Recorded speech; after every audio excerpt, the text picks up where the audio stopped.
ইয়া রাব্বাল আলামিন আল্লাহ, প্রবাসে যারা আছে, বিদেশে যারা, মা বাবার কথা মনে পড়লে, কলিজার টুকরা সন্তানদের কথা মনে পড়লে দরজা লাগায়া রুমের মধ্যে বসে বসে কাঁদে।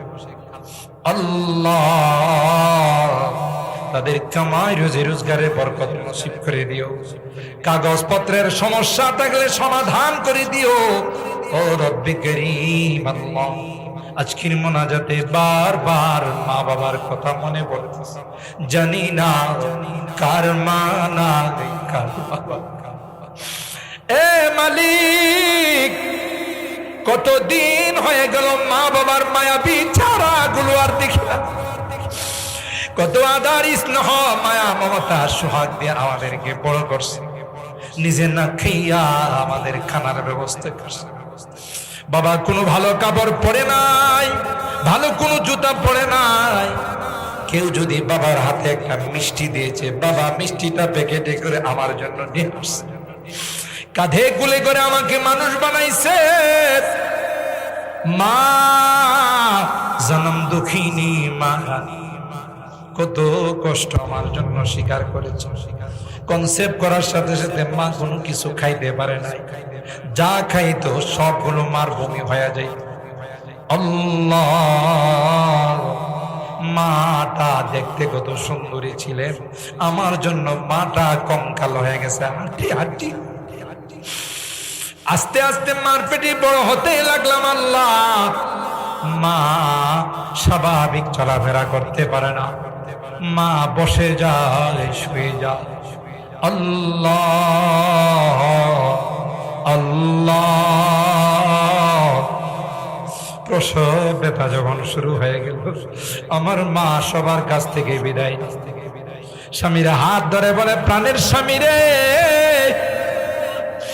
তোমার সংসারে এসে তোমার কোনো খেদমত করতে পারি না। তোমার সন্তান হবে, কত মা সন্তান জন্ম দিতে গিয়া মারা যায়। আমিও যদি মারা যাই, তুমি আমার উপর কোনো দাবি রাখো না। বেহুশ হয়ে আল্লাহ জিব্বায় কামড় দিয়ে মা দুনিয়ার সুন্দর চেহারাটা আমাকে দেখাইছে। আল্লাহ, দুই চোখ দিয়ে আমাকে দেখার সাথে সাথে মা মুস্কি হাসি দিয়ে ফেলছে।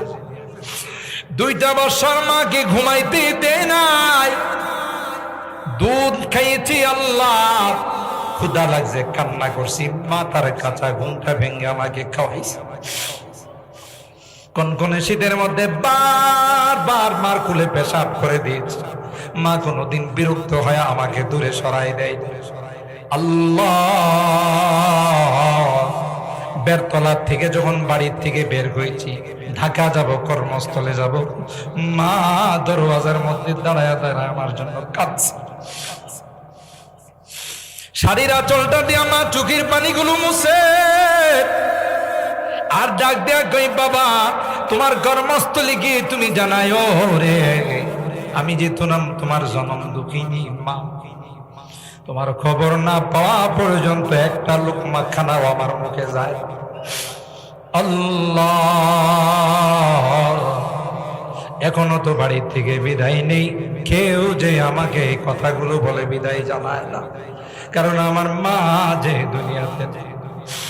বাড়িতে ফিরতে দেরি হলে মা ডাক দেওয়ার সাথে সাথে দরওয়াজাটা খুলে দিত। এ মা, এ মা, এত রাত হয়ে গেল, তুমি ঘুমাও না। মা ডাক দেয়া কই, আয় আয় আয়।